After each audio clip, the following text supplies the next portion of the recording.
Welcome to the Marriage Puzzle Podcast with Julie and Thomas Hobby.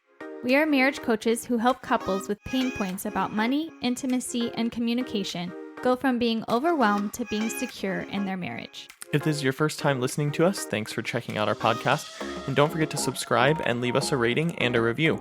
Let's dive into this episode. Hey, everybody. Welcome to this episode of the podcast. We are going through the book, The 7 Principles for Making Marriage Work. And on last week's episode, we talked about what the author, John Gottman, describes as the 4 horsemen, which are types of negative interaction between spouses. Just to quickly review, horseman 1 is criticism, horseman 2 is contempt, horseman 3 is defensiveness, and horseman 4 is stonewalling. And we go into a lot more depth about how each of the horsemen impact your marriage in that episode. So make sure you go back and check it out. But now that you've had that quick little refresher, in this episode, we're going to be talking about the first principle for making marriage work, which is enhancing your love maps. The love map is a way to determine where you are in your relationship with your spouse and how deep and intimate your friendship is with each other. Yeah, this is a foundational piece in our marriage coaching and something we emphasize in our discovery call, which is free, by the way, if you ever want to chat with us just for a quick hour, because as coaches, we have to learn about you and your spouse and your relationship so we know how to coach you towards success in your marriage. So it's not a one size fits all type of program. Being marriage coaches, it's like we help you figure out where you are on the map. Yeah, first. And how to move forward. Yeah, so, because then you can enhance it. Right. But if you don't know, are you in the same state? Are you in different countries? Where are you in the map? We just talk about, in that quick discovery call, we can go through an exercise to determine their strength areas, like where are you on the map that you are on the same page, or on the same road, I guess I should say, right, with that example. And then what are growth opportunities.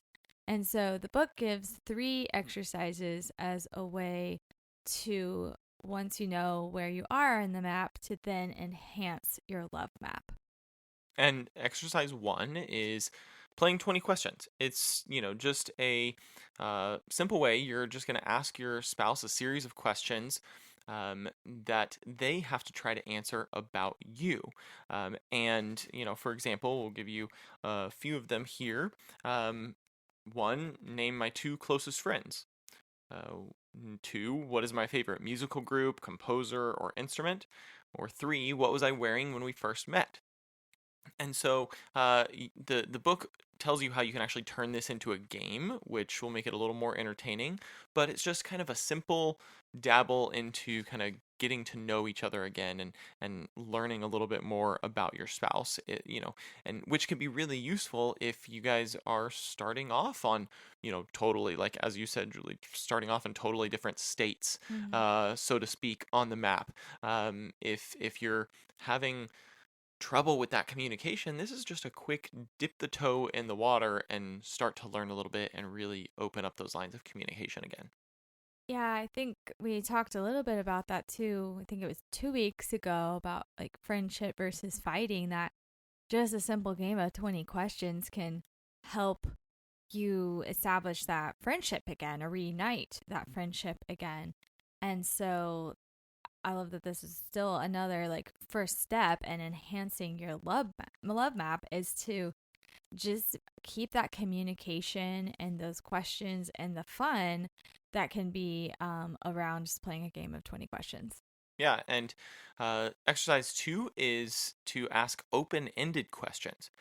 And these questions, of course, are not intended to be yes or no or even one-word answers, but to give you an opportunity to dive a little deeper into conversation and really kind of spark some of that conversation to get it going.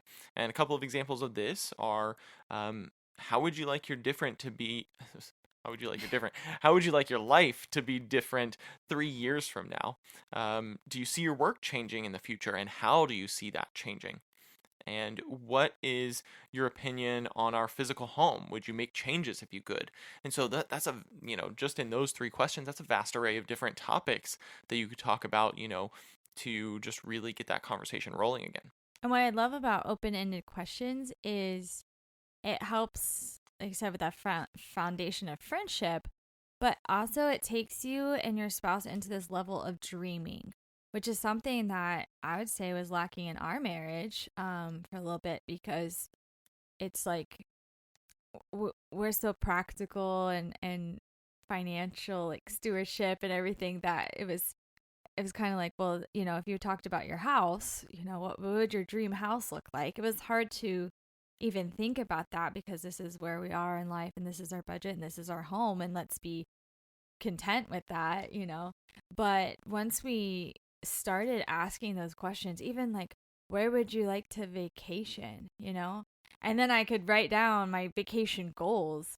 It made us start um knowing what we were working for and towards, like as our relationship together, instead of, in my mind, I'm dreaming of something and Thomas is dreaming of something else, and we're, running our own lives in these directions of our goals.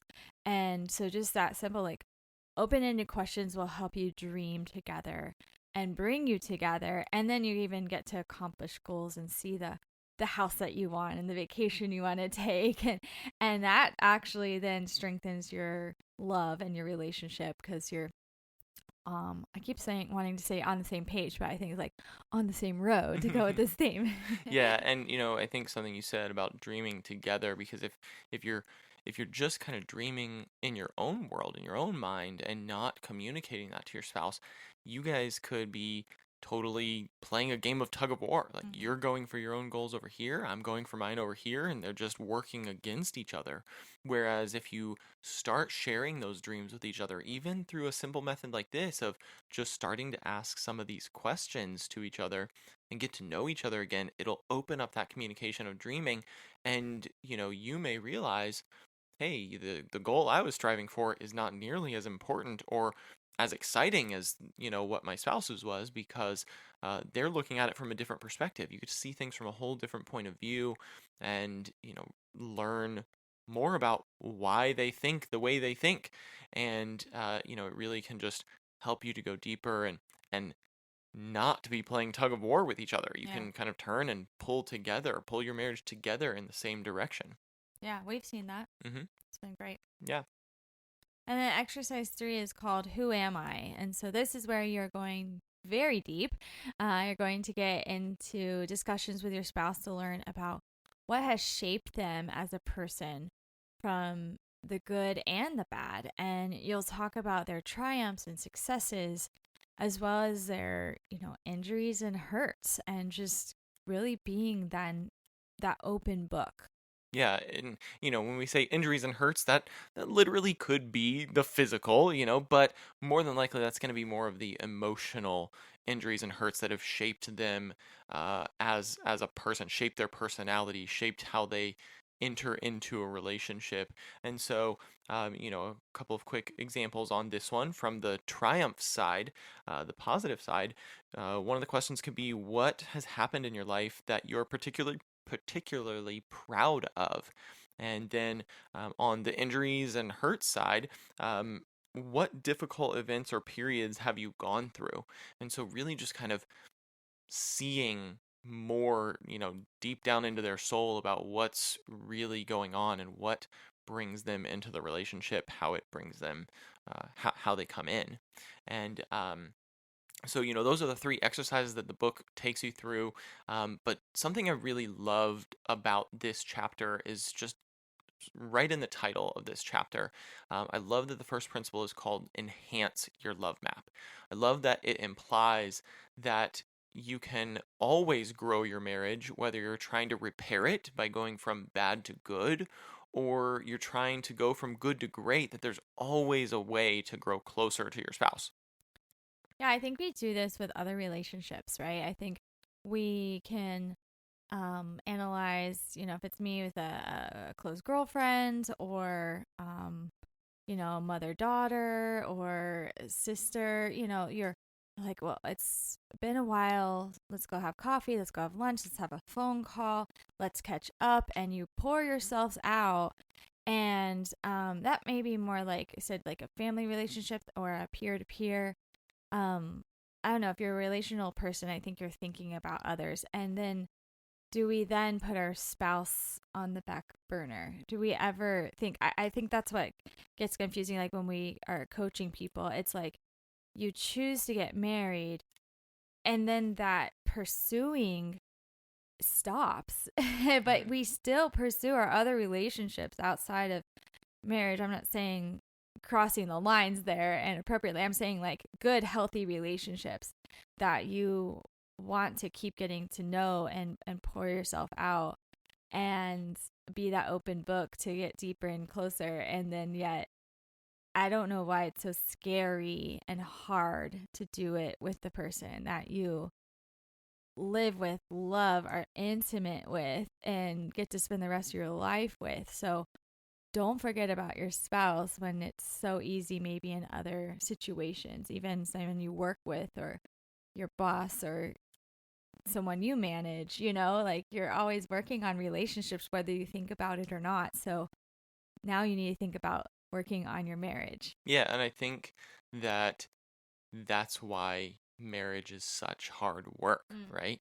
And I think, I don't want this to be misinterpreted, but that old adage, absence makes the heart grow fonder. And those other relationships that you're talking about, you're not seeing those people most of the time. In most scenarios, you're not seeing those people every day. Or even if you see them every day, like if it's a coworker, you're seeing them every day, you're not going home with them every day. You're not spending the most quality time with them. You may be working next to them at a desk next to them, or even, parent or sibling relationship. Even if you see them every day, it's just not the same. You're not sleeping in the same bed with them most of the time, or most of the time. Probably any Hopefully time. Maybe if you like go on a family vacation or something. Okay. That one got away from me there, but my intent was good with that. But like, I think that what I'm trying to get at is that whole absence makes the heart grow fonder thing. If you're not with those people all the time, you're thinking about them like, hey, what's going on with that person? I need to get together and catch up and know what's going on. But when you're with your spouse all the time, or even, the majority of time over any other relationship that you have, you feel like you're catching up because you're doing life together. You're doing the most intimate parts of life together, which, are the meals and raising kids and, the bedroom and things like that. That you're doing all that stuff with them. And so you feel like you know them, and so you feel like you don't have to pursue that depth to the relationship as much because you just should feel like you know what's going on. But I bet that if you get into these questions, you're going to realize there was more to it than you even we did thought. That's exactly why we're doing this series on our podcast. Like, we love coming up with our own content and coaching, and yet when we picked up this book a few months ago, I think this is the first book that we've both couldn't put it down, I guess, and talking about it, and we're like, we have to share this. So that's why we're doing it, because we want to talk about it in these quick 10-15 minute podcasts. But then if you go get the book, you'll get to read the questions, do the exercises together, and really impact your marriage. Yeah, you'll get the full list of all the questions in the book, so make sure you go pick it up. We have it easy access on our website, marriagepuzzle.com/books, so you can just go and pick that up really easily. But also make sure that you're subscribed to the podcast so you get notifications when the next episodes come out and release, and make sure you're following us on social media at Marriage Puzzle. Yeah, next week we're going to be talking about principle number 2, which is nurture your fondness and admiration. So join us next week where we work on marriage one puzzle piece at a time. See you later. Have a great week.